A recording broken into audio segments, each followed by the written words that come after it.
Peter. Hey guys, Pete Ramsey here with Kelley McKay, and I stopped Kelley, who started telling me a story offline. We were talking about employees. I wanted you guys to hear this. Kelley, talk about this again. I think that's hilarious, but go ahead. We have tons of employee stories, I'm sure. So it's like, We sure do. um, so there was a time where I was doing payroll, like figuring the calculations. I just had a sheet of paper. Somebody had showed me how to do this until I could get a bookkeeper, and I was doing the payroll, making sure I took the deductions out. And so every week I would have to, you know, uh, text everybody and say, "Hey, I need your hours." And so one of the technicians texts back and he says he's got like 68 hours, something like that. I mean, it was astronomical. Right. It might have even been 78, to be honest with you. It was way off. And so when I saw it, I'm like, there's no way. Because I knew for a fact that 2 days he was home by like 4:30 or 5. And then 2 other days he was home by like 6:30 or 7. And I don't think he was even on call that week. So I was like, there's no way you had 68 hours.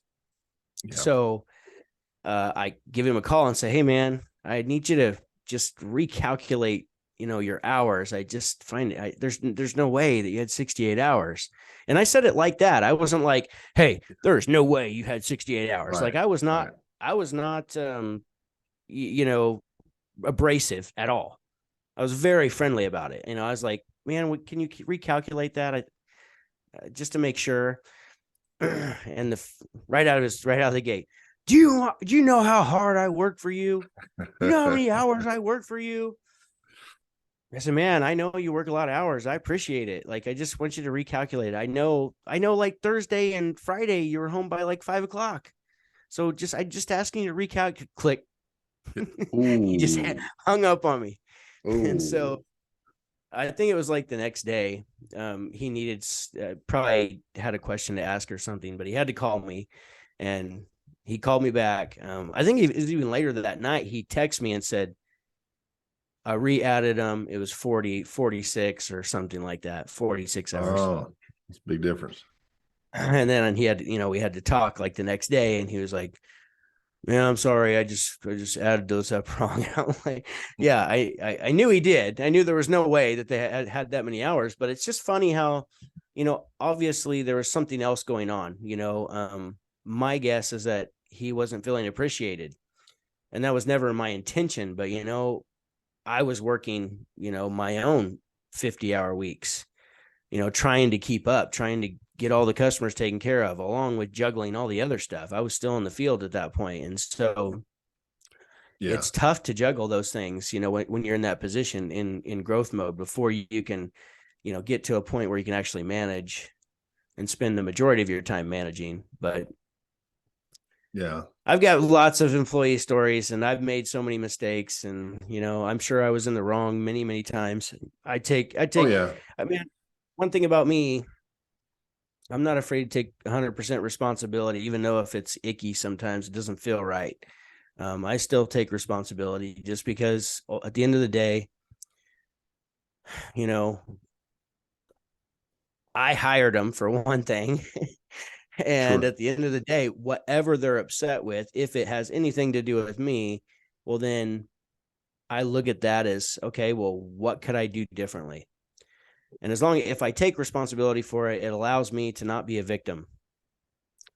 So it gives me power. It empowers me. And if I can stay in that space, which is hard to do sometimes, then it's going to be well worth it. So, yeah, I mean, it sounds like you're a good leader, and also sounds you're talking back in the paper days, so a long time ago. yep. And things have changed. But it's not easy being a true leader. I mean, anybody can be a boss.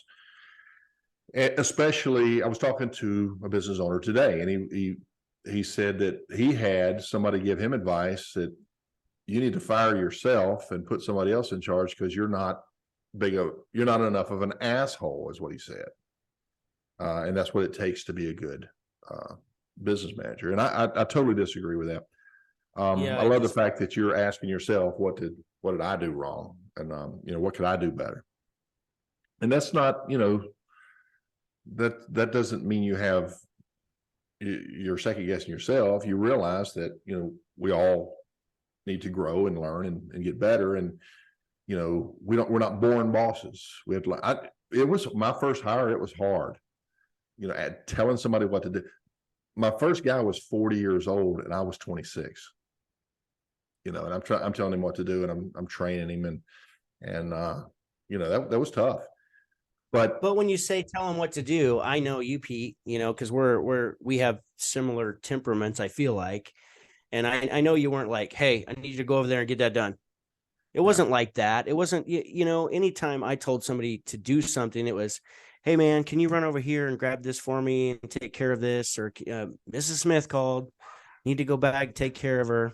It was more like that. It was never like, command and control. That was never part of it. No, it was not. And I could not tell anybody what to do. I'd always say, please, and ask him. And his name was George. They had mills back then and they were closing down. So we had all these maintenance guys that were going to the trade school. And so I got him. He was, really good, mechanically inclined and everything. And I, George, can you please do that? And please do that. And please do the other. And he was very meek. He was very humble, and he was easy to work with. But what happens, I found this with employees and I found this with customers.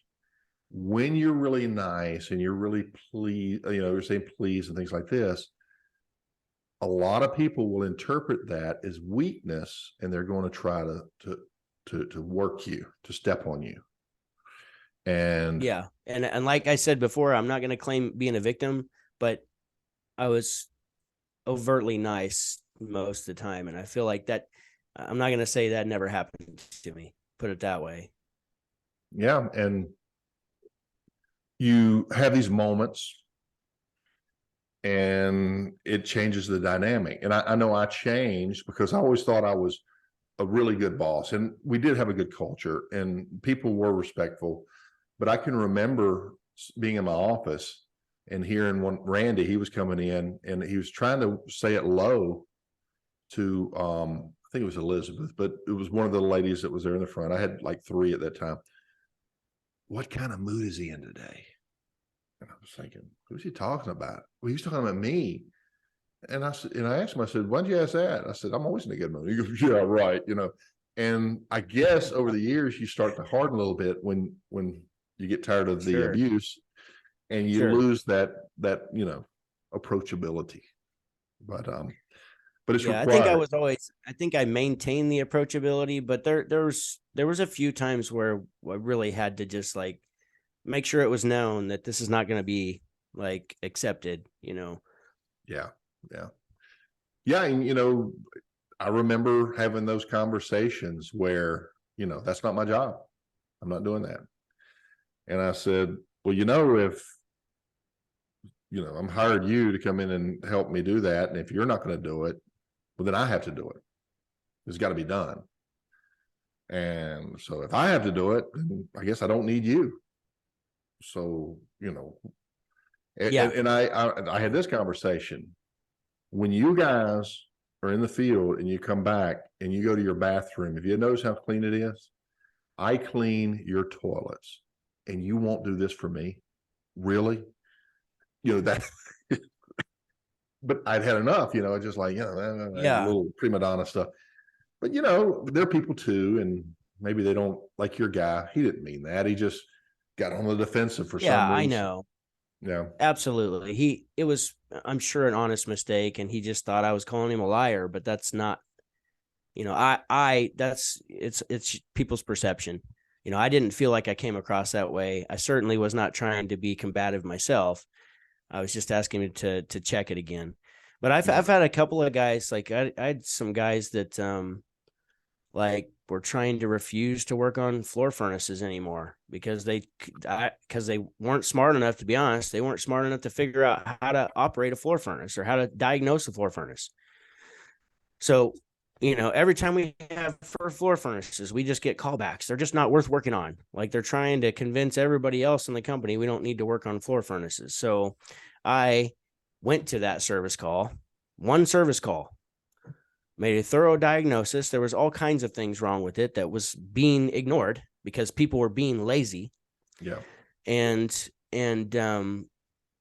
flat out, I just gave the customer, I'm like, here's your options. Sure. We can either replace the floor furnace or we need a new gas valve and a new burner. And that's going to be, I don't know what it was, like $1,400 or something.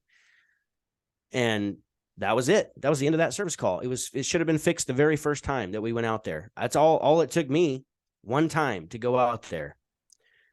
Yeah. And it was sheerly because of laziness. And so, but I get it, man. Sometimes it's lazy. A lot of times it's laziness, actually. But and sometimes it's like, and ignorance, and when I say ignorance, because I call myself ignorant all the time.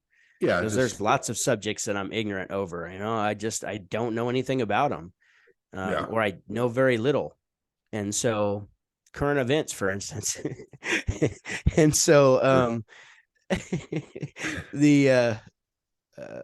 think there's probably some ignorance there, despite all the training that we provided. So, when I was in the Army, you had to go before a board of non-commissioned officers to get your promotion to non-commissioned officer, and I was up for that. They would ask me these questions, and that was the question on current events. And they were asking me about something about the Olympics. I didn't follow that mess, and I'm guessing and and everything else. But that triggered a memory. But no, back to employees, because I think employees and leadership is a really hot issue right now. And I think it's a really good topic. Maybe we should continue down that path a little bit, because you and I have gone through this.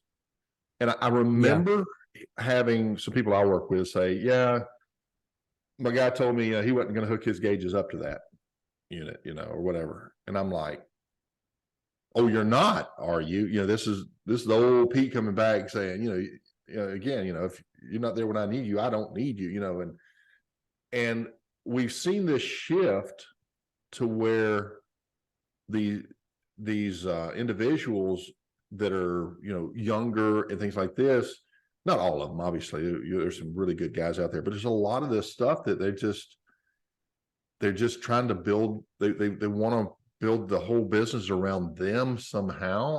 I don't understand it. I'm just hearing a whole lot of this, just bad attitudes, or not interested in developing themselves and growing, or could care less if they have a job or not. And there's this struggle.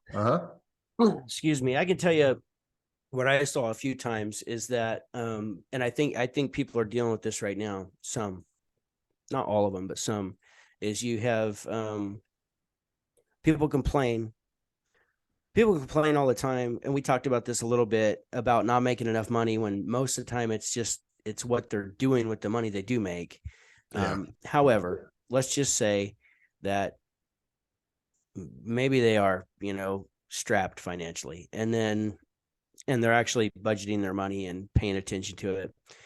And so they're not making enough. And then they get a raise for whatever reason, or, they threaten to leave, and the boss says, I'll go ahead and give you X amount of dollars, whatever, to stay, because I really want you to stay. And whether they can afford it or not, right? Half the time the boss can't afford it. They just don't feel like they have any other choice. And I think some of the guys know this. And so the main thing, I think the best thing you could do, and I feel like that's where we eventually made this shift. I went many, many years not being in the mindset that I could, that people were just expendable. And I don't mean that in a negative way. I just mean that this business doesn't need any one particular individual to operate. Like, it's going to go on without you. You know what I mean? Like, it's going to keep functioning without you, whether you want to be a part of this team or not. And so the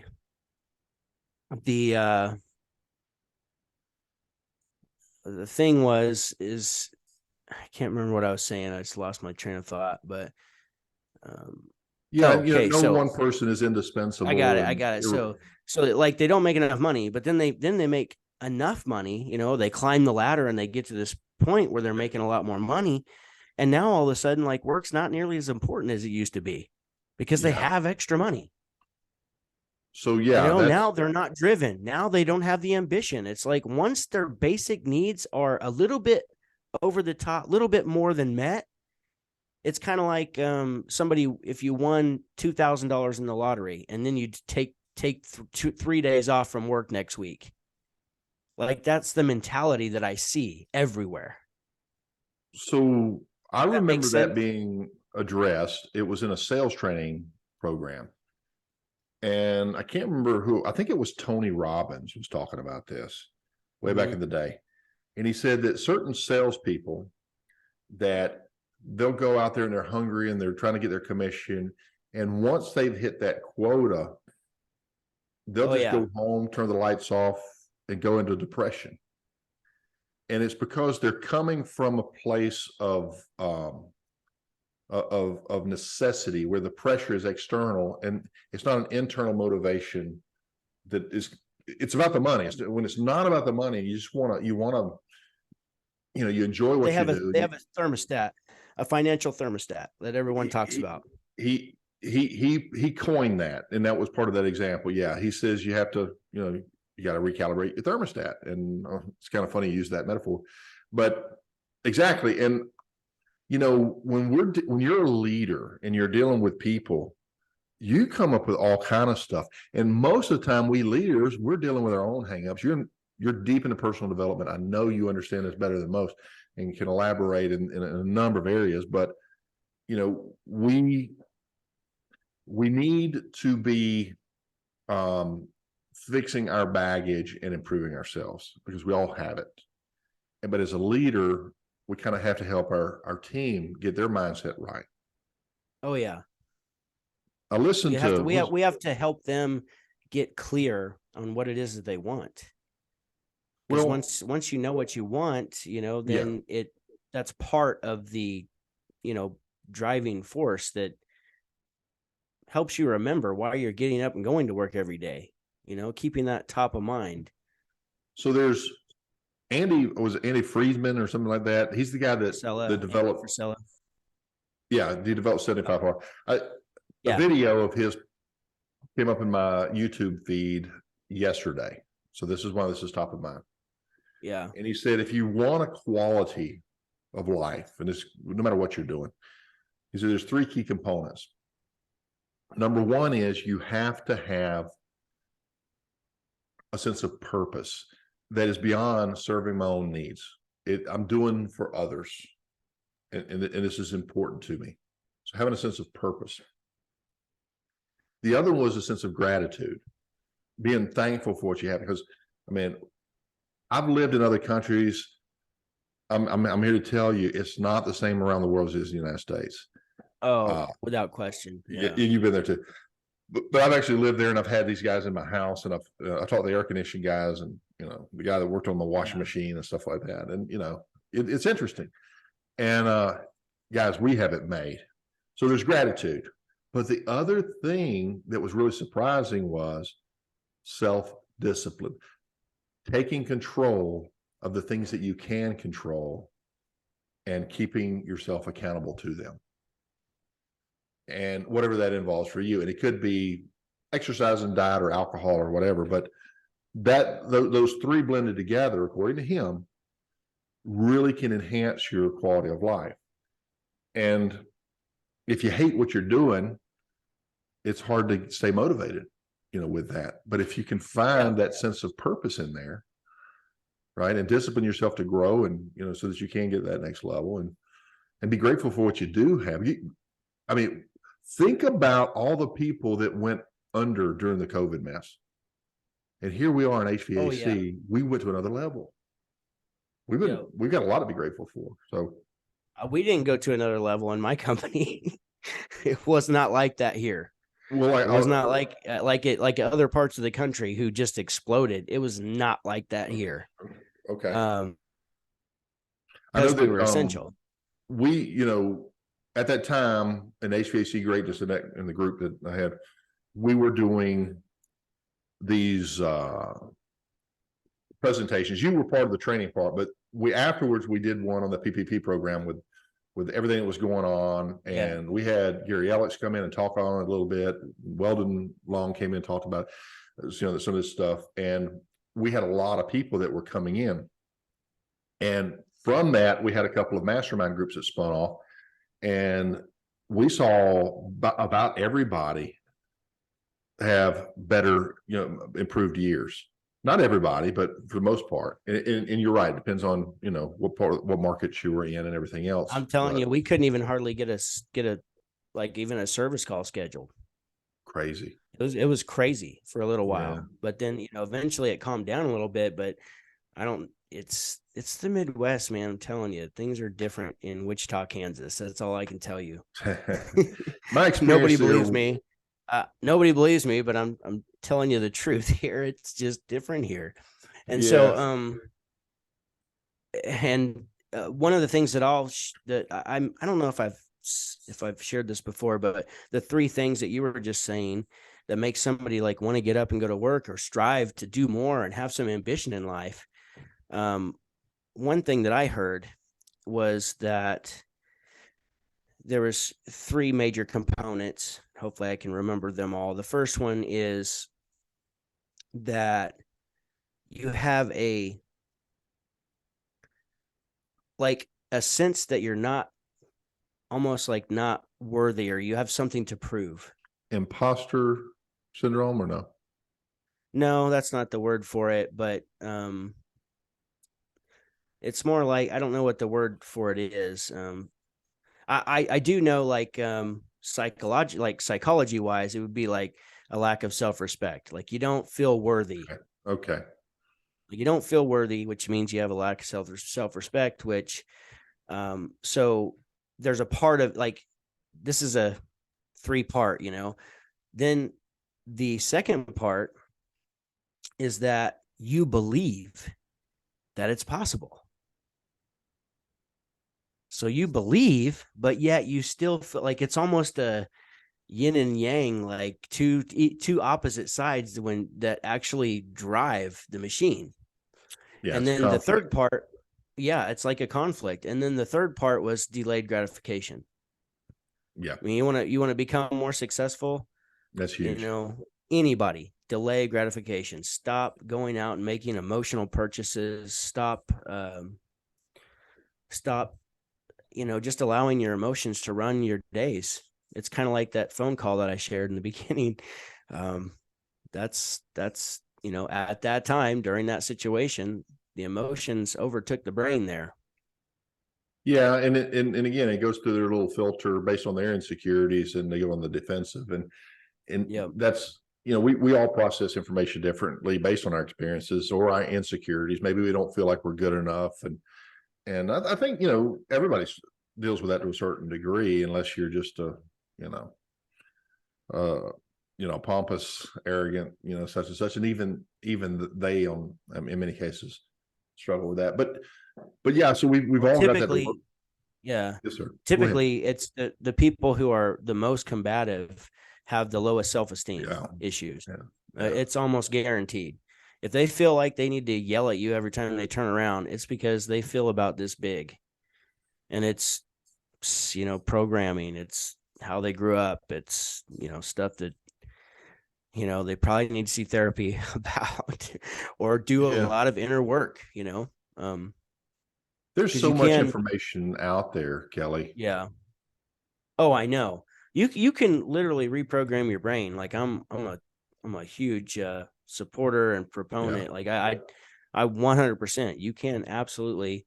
I'm listening to Dr. Joe Dispenza's book right now. I've already read it. It's on my shelf up there, and I just went ahead and got an Audible because I thought, man, I haven't listened to it. I've never listened to it, so I figured I'd listen to it. But Becoming Supernatural is the name of it, and he talks about, in the book, he's talking about Mind Movies, which is a program you can use, but you could make your own, if you know how to edit any video or take a picture with your phone and then put it in a video, you could do your own movie. But what it is just, it's like a vision board. Yeah. Yeah. Seeing the things over and over and over again, getting these visual snapshots of what it is that you actually want. And then that's going to help you think about it. Right. And then, whatever you're saying to yourself internally, like affirmations, I'm telling you, you can completely rewire your brain to start focusing on those things instead of always focusing on the lack, or the past, past things that happened that didn't work out. It's not that those thoughts don't come up, but then they come up and then they go away. You don't just sit there and hang on to them like with your tight, balled little fist, like trying to hold on to the past and all the pain that you suffered through. It's nonsense. It doesn't serve you, and it's going to keep people stuck from moving forward and it does. And the really longer you walk that path, the deeper the groove gets, or the neural network, and the stronger it gets. And to create a new one takes energy. Eben Pagan, you know who he is? He I think I've heard of that name before. He's done some good work too. And he had a program, and he had a metaphor that explained taking on change, taking on a new habit. And he was talking about how hard it is because we're ingrained in that old habit, and it takes that initial energy. And the metaphor he used was the space shuttle. And he said, so the space shuttle, when it's taken off and it's breaking free of gravity and trying to get up into orbit, consumes 80% of its fuel and energy within the first 60 seconds, or whatever it was, 2 minutes, something like that, getting out and just breaking free of the orbit. And then still takes energy, but it's just a fraction. Right. And so whenever we make these transitions, object in motion stays in motion. That's another. Right. At rest. Yeah. But I just thought that was a really good metaphor. And if we are to have that self-respect and that feeling, we have to look back on successes. And so establishing many or small successes is accumulating, very powerful, as opposed to trying to tackle one big one, right? So start small, but move forward, right? I heard, I'm pretty sure it was Weldon Long talk about, when he was talking about neuro pathways, he talks about it being like a highway system. And like, think about if you tried to veer off of a highway, like you've got to cut the new ruts, and it's going to be a rough road, right? And you got to continue to travel down that path to make it to where it gets smoother and smoother until eventually that's going to be your new path. That's kind of like making changes in your brain. That's kind of how it goes. There's going to be chaos typically. I don't know if chaos is the right word, but there's going to be disruption, discomfort. Absolutely. No, it'll be discomfort, and it's going to be painful, and it's going to seem like it lasts forever, and it's going to feel impossible. And some people don't like the word uncomfortable or painful. So I heard also somebody use the word unfamiliar. It's going to be unfamiliar. Yeah. Because that's more acceptable, right? I say pain and discomfort all the time, but I'm just, it's going to be unfamiliar for sure. Yeah. I had another thought and I lost it listening. I was following your thread there, but I had one earlier. I know what it was. So when you're young and the testosterone is booming and you don't know why, but I just can't control myself.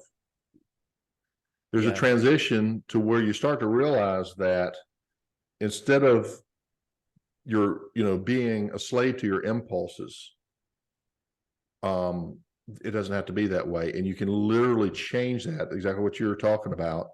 And so that means stepping up and taking ownership and responsibility and moving into that unfamiliar territory. That's the first step. It is. And if it's it's E plus R equals O. Event plus response equals outcome. And it's, I know I've talked about it before. I'll never stop talking about it for the rest of my life because it will change your life. You'll stop being a victim. Like, Yeah. the reason you have what you have, or don't have what you have, or don't have what you want, or in the position that you're in, is surely due to the decisions and choices you've made. And the way you tend Period. to, in the way you choose to perceive things. Yeah. I had one of my guys in our group. He was talking about his tech was just complaining about this and that and the other. And it was a female tech, and she steps in and she said, "Do you have a cape?" He said, "What, a cape?" She goes, "Yeah, because you look super mad." And I thought it was so funny. Super But mad. That's pretty good. and she just made light of it. But her and the other tech, they're always positive and and keeping things good. And then we have that negative, and it's really the way you choose to see the world. And we talked about having a purpose, but the one thing we didn't mention is choosing your identity. And a really easy one was, somebody has stolen that big pipe wrench in the shop, and we want to know who it was. We turn to you and say, "Did you touch that? And what's your defense?" Identity. I'm not a thief.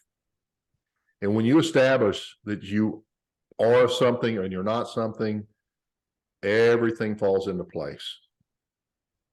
Choosing your identity is a really big first step. Do you guys think that Kelley and I nerd out on this stuff too much? Because we probably do. Because I could talk about this all day. And I have like 3 identities.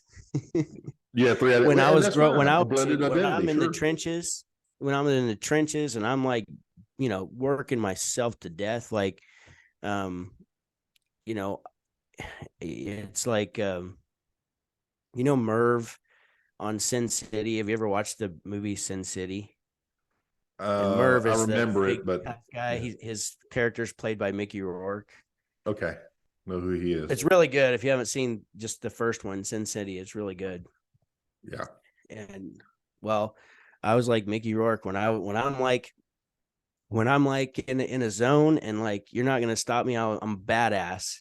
Yeah. And nothing's gonna hurt me. I'm gonna continue to move forward. Even if I'm like been out of sweat for 30 minutes and it's 100 degrees, like stupid stuff. I push my body beyond what anyone should do.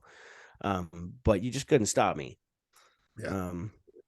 So there's I feel like you can adopt different identities for different situations in life and use them, to get you through that situation. So Yeah, it's really important to be congruent with who you are. And if you're frustrated with things, or you were talking about the incongruencies, the conflict, this and then that. mm-hmm.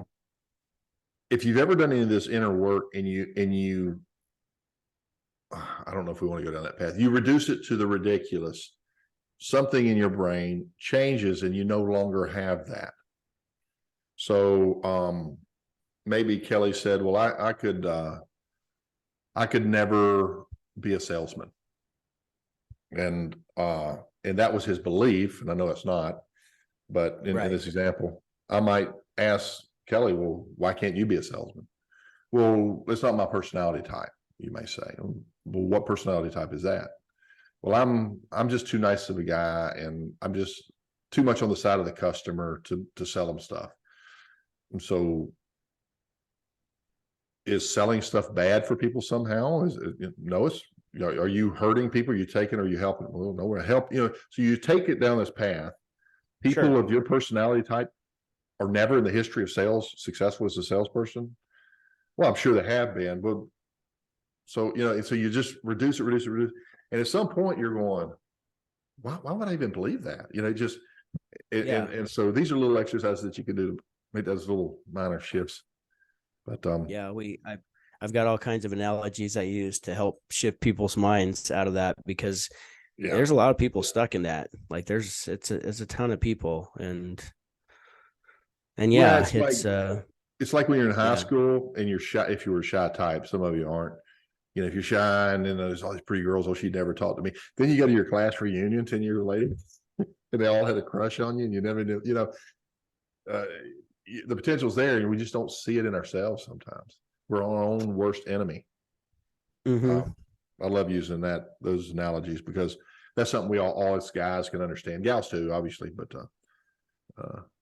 good stuff. But yeah, employees, I think that you're right. I think that we as leaders, if you're a business owner, you need to assume a little bit more responsibility in that. I know, you know, I don't want to say the person because it's somebody very close to me.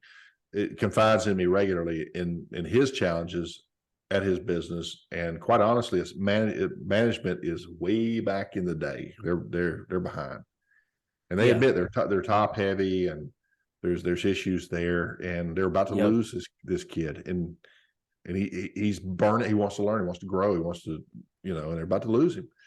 So, Yeah. you know, when in my program, HVAC Greatness, on this way back in the fundamentals at the basic level is we go through the cultural standards and we make sure that all of these things align.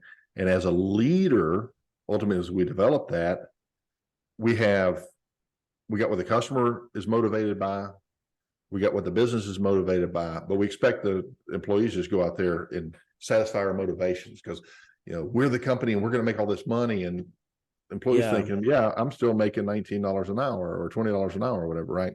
Whatever it is, more than that these days, hopefully. But when you align those motivations and everybody wins, that's a better thing. And then as a leader, when you start to, you have a regular schedule.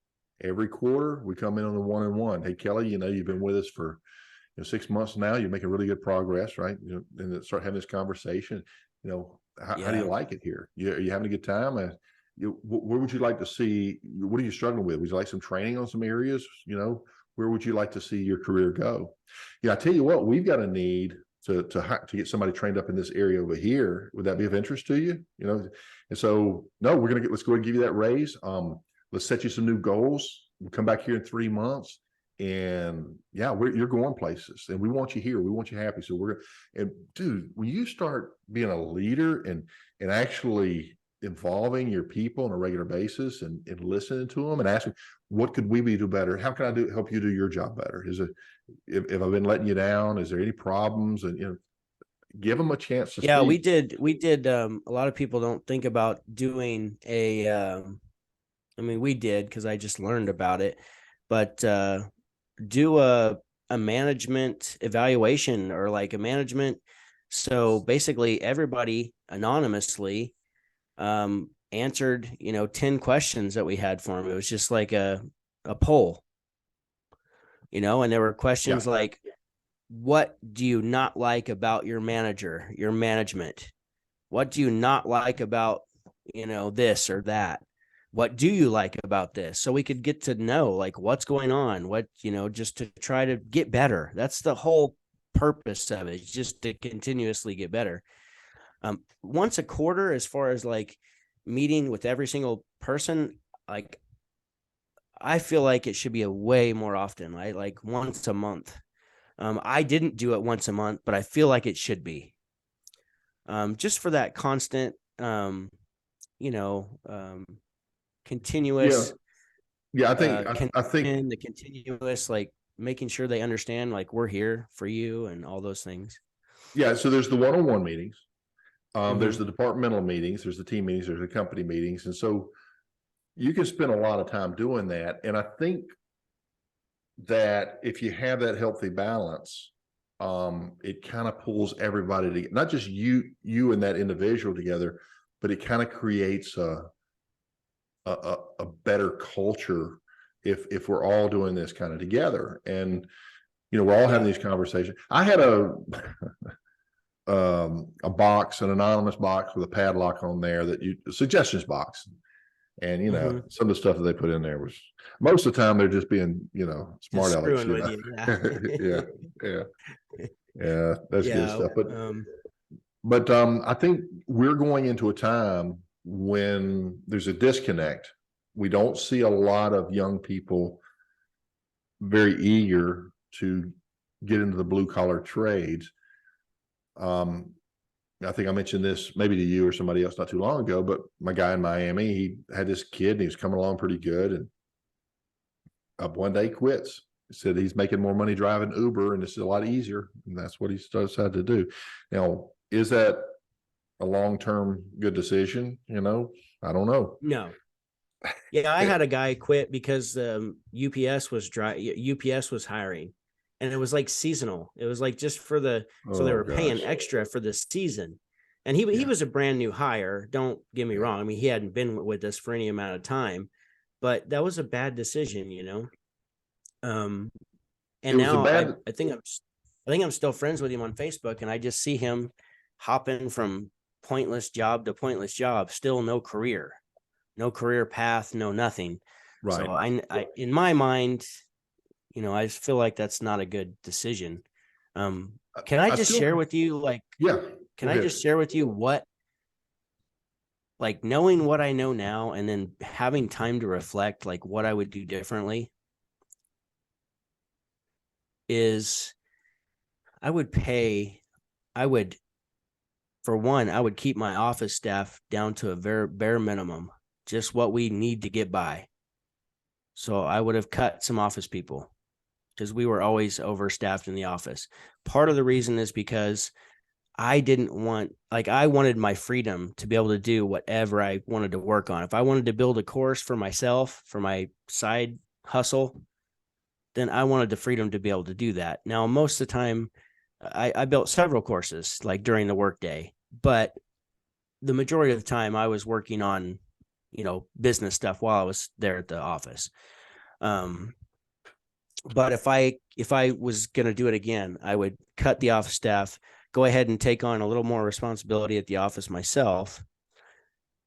And I would pay my top producers like 10, 12 more dollars per hour, which is insane. And then anybody who wasn't on board, cut them immediately. Because one bad apple definitely spoils the bunch. And so there's people I would have cut. There's people I would have gave big raises to. Sure. and I feel like it's a different world now. People are gonna have to pay a lot more, period. I mean, more than it's ever been. More than I'm an old timer. You're an old timer. It's even hard for my brain. Those neural pathways are pretty deep in there about what somebody's worth, especially when I know how hard I worked for so long for what I got paid. But things are different now. And so the whole industry has to shift to this the new normal. It does. We have to, yeah.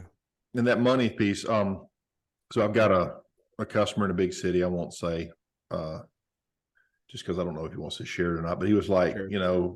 He's had like 4 or 5 techs, and the competition is offering more hourly plus a $5,000 sign-on bonus to come over. Yeah. And he's like, how do I compete with this?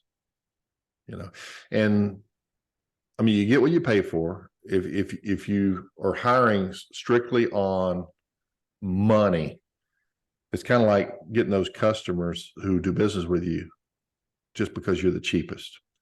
And so if we don't blend these other things in there, and that's what we talk about in our program as well, is there are certain things that that we won't even hire you if you don't share certain values, have certain characteristics in place, right? That you're just naturally a certain way, and you don't have a certain desire to grow. Now, could you have anticipated the guy leaving for FedEx or whatever?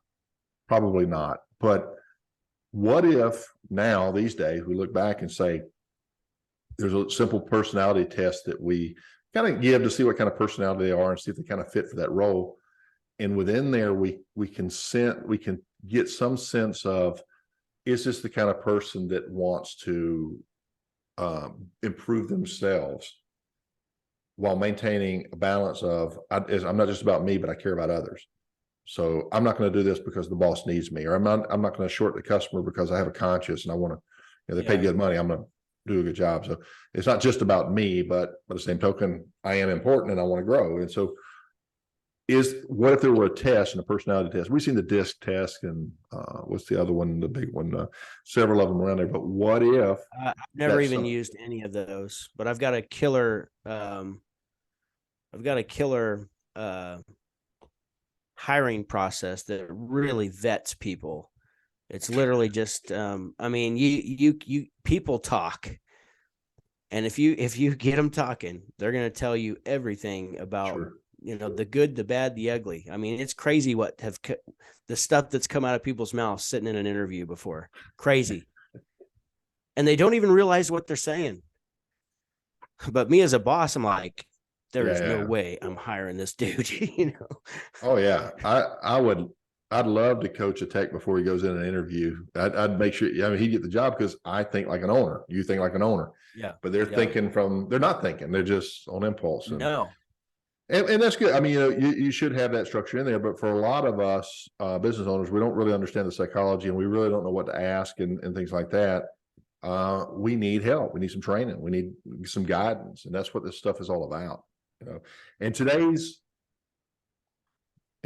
world, if you're dealing with issues and you're not reaching out and getting help, as abundant as the information is today, then you deserve what you get. Somebody was talking about the difference between being frugal and being cheap. Get this little call thing. Being frugal is learning not to spend money on stuff you don't need.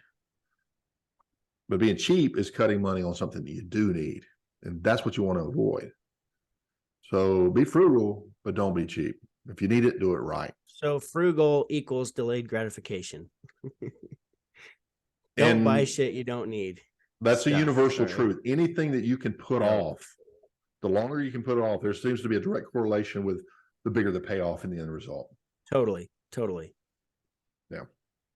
Good stuff, man.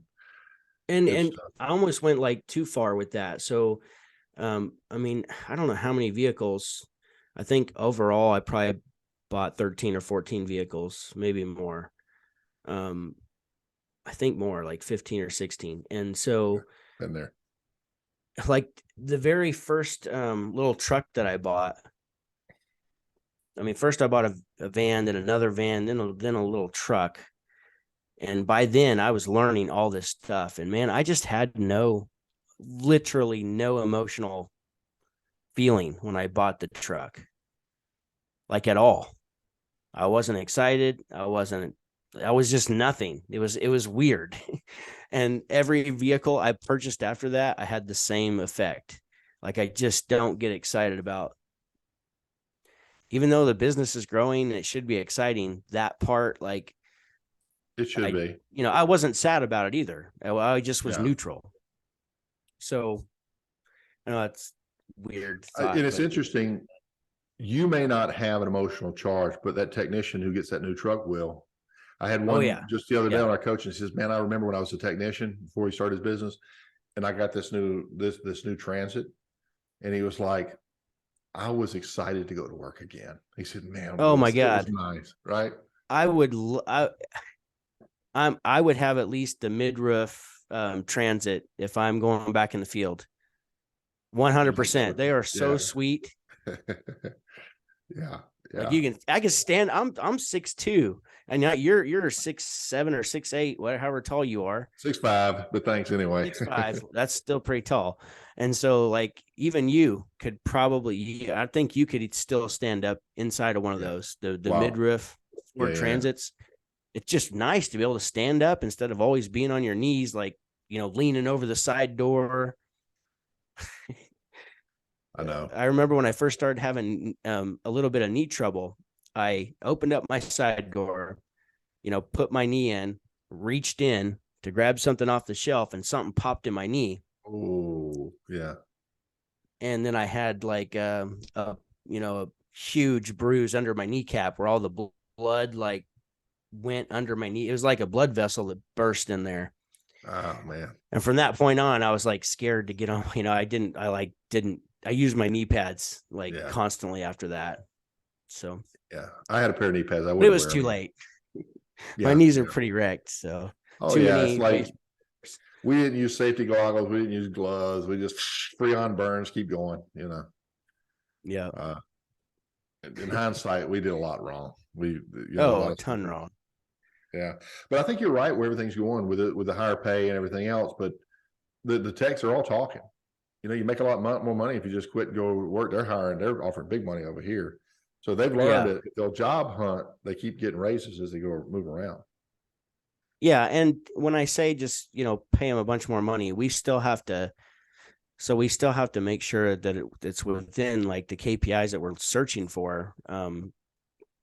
So it's fair to both parties, it's fair to them, it's fair to the company. So, Well, that's the way it should be.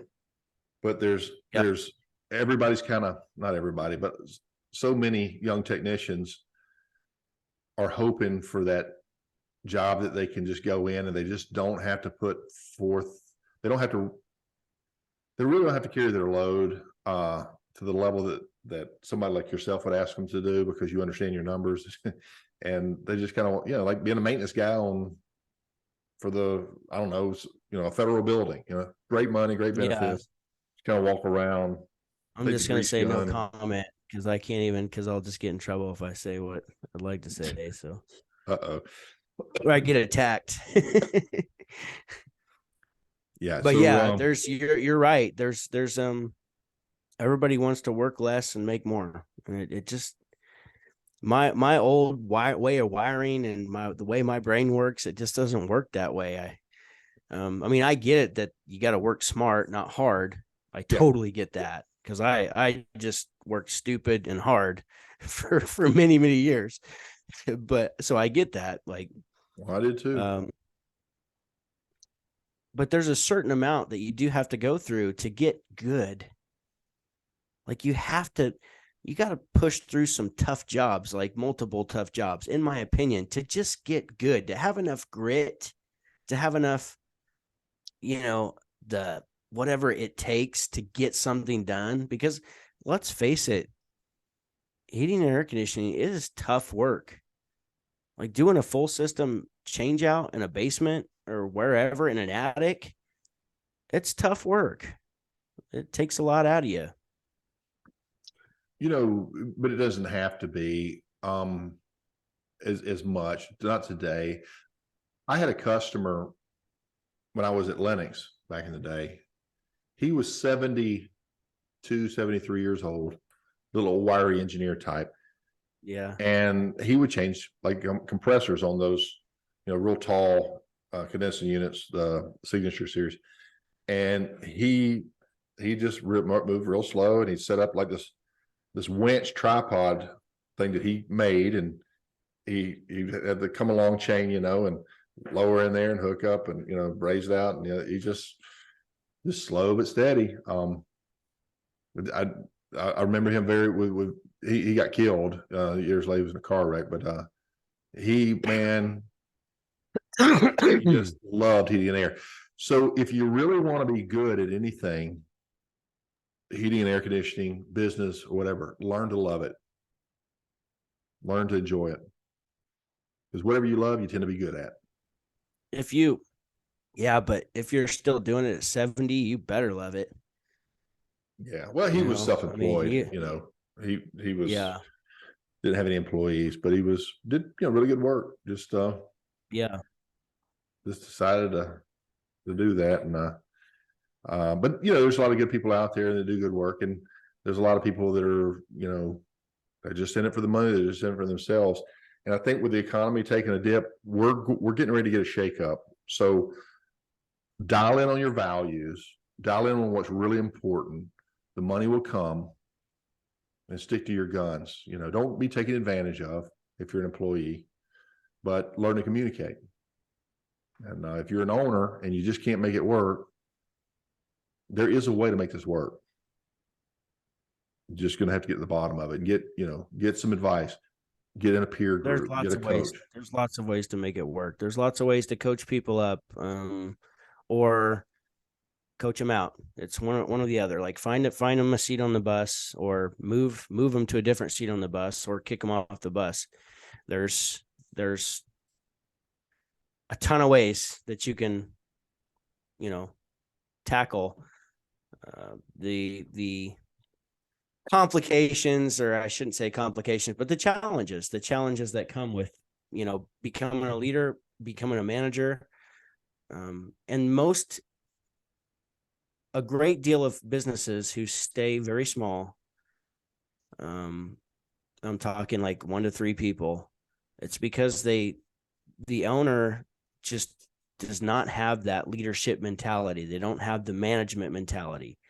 And so if they're not willing to learn and, maybe adjust their styles a little bit, especially from the demand and command style that used to work, when I was in a coaching group years ago, when this subject came up of employees just like not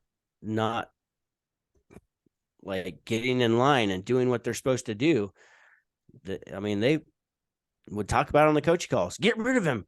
What are you waiting on? Get rid of him. Like, it was just like that. Like, they were just dispensable, And so, I know later, like a couple years later, they quickly changed their tune because that doesn't work anymore. Yeah. Yeah. I think people are inherently good, and they inherently, like, deep down, they want to do a good job.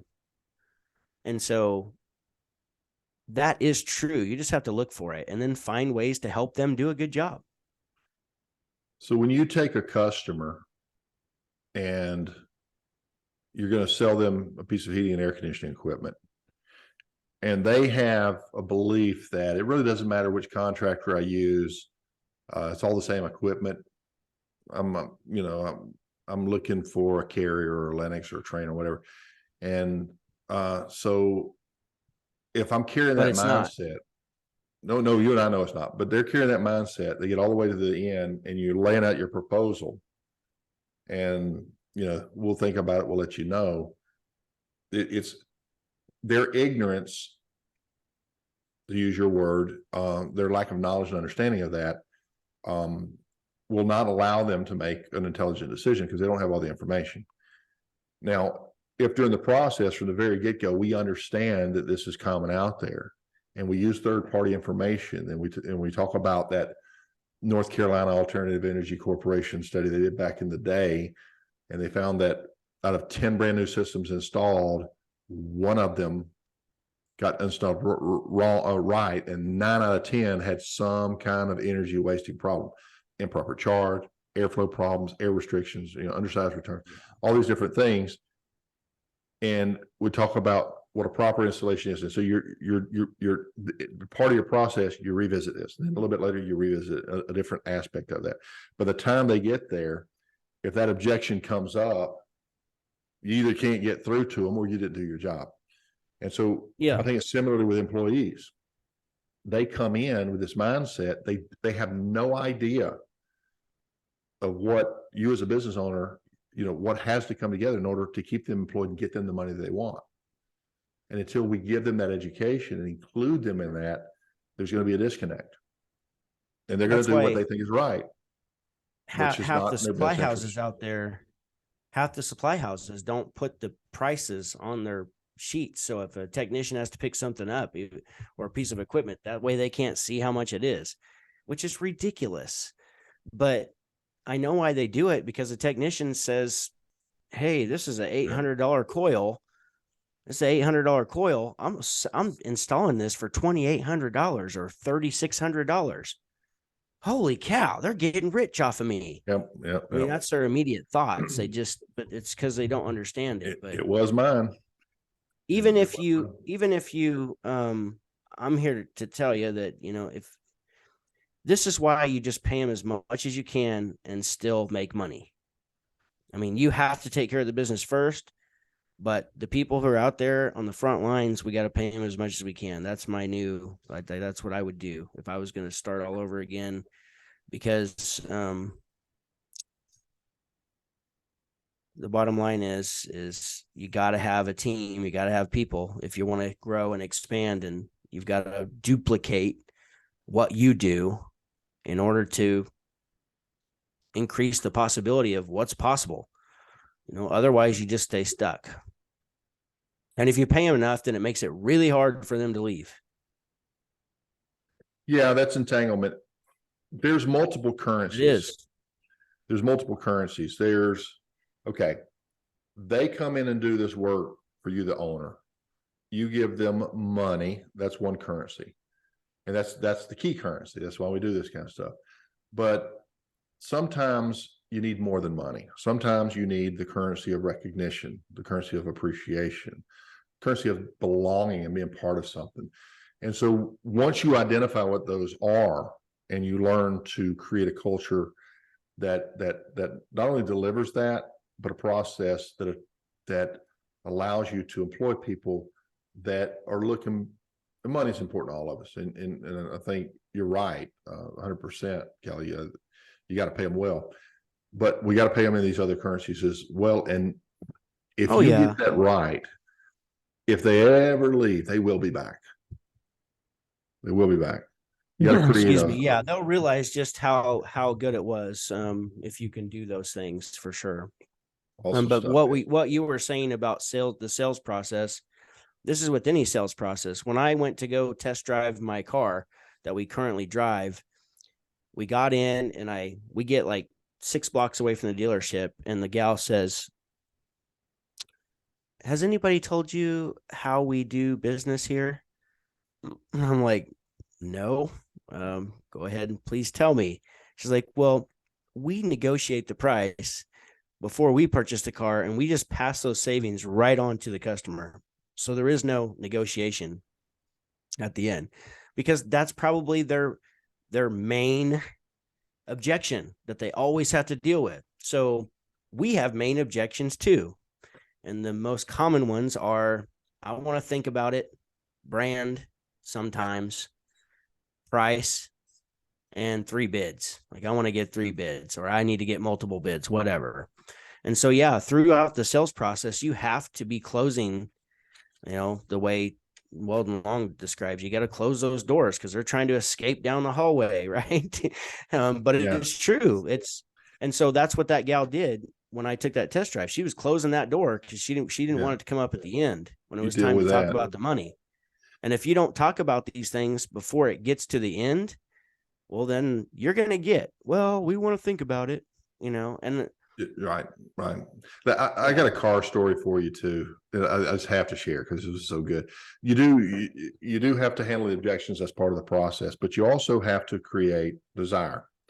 So I had remarried, and I had a much younger wife at the time, and I'm remarried again, and but anyway, and I was looking at a car. Well, I had a company car because I was working for, I think, Lennox at the time, and I went to look at getting another car, for because I got rid of whatever I had. But so I was looking at the Infinity, and it was practical, this particular model. But this was a used car place, but they were only slightly used. These were relatively new vehicles. And I decided to test drive the BMW. So the salesman gets in with me. It's a 335i coupe. We get out, we're riding around, we get on the service road, and I'm like, it's just like, I mean, it was nice. I'm way down in there. It felt really nice. But he says, can you pull over right over here? I want to show you something. And we're on the service road. We pull over and park the car. And I said, roll the window up. He said, don't matter. Come here a minute. And so we step over, and he says, you see that over there? He's pointing at the car. I go, yeah. He says, that's your car. And when you pull up with your lady, you're stepping out of that. That's good. It was terrible. I got mad. I was like, man, you don't do that and everything else. I bought that car. He's tying that emotion. I cinching bought that the car. emotion down. Yeah. I wish I hadn't. The headlight went out, cost me $1,500 just for the part. Just it Yeah. started. But Yeah. yeah, that emotion. If you can get that in HVAC, like you said on our last time, that's really powerful. But there are other emotions too that we have to focus in Yeah. on. And so there's other ways that don't have to do with even the system where you can touch on those emotions with customers. Yeah. Just for an example, I was given a presentation one time and I paid attention to their kid's bedroom. The kid's bedroom was cold all the time. And so, or hot, depending on what time of year it was. And so I can't remember his name at this point, but let's say it was like Aiden or Adrian or something. And I said, and when you throw the kid's name into it, like you paid that much attention, it makes a difference, when you're talking to the customer, like, and here's what I came up for a solution for Aiden's bedroom. We're going to add, right now you've got like a 4-inch register in there, a 4-inch round supply, only good for, I don't know, 30 CFM or something. So we need to up that. I'm going to go ahead and pull that out. We're going to put in a 6-inch, which will give us 100 CFM. That's going to be a little more than we need, but that way he'll stay plenty warm and he'll stay plenty cool, whatever. And just talk, make sure and tie that in. And they were sold. I mean, it's not hard when you just pay attention and you care too. Well, yeah. Honestly, if they're open to it, like some people are just not open to it, and you might not be able to get through that. They got their shield up. If you can't break that shield somehow, well, not every customer, then you're going to struggle. Not every customer for you, but what you did there, first of all, it's genius. Great job. But when you're dealing with a child, a loved one, I'll take the sacrifice all day, but I'm not going to have my child getting sick because it's too cold in the winter, and they're sweating all night because it's too hot, or, I want my child comfortable. And that's pretty genius what you did there. I like that. We will always do more for others than we'll do for ourselves. Yes. So that's one of those psychological things that if you can tie that in somehow in any way, shape, or form, they might not personally like go ahead and get the quieter unit, the more efficient, quieter unit.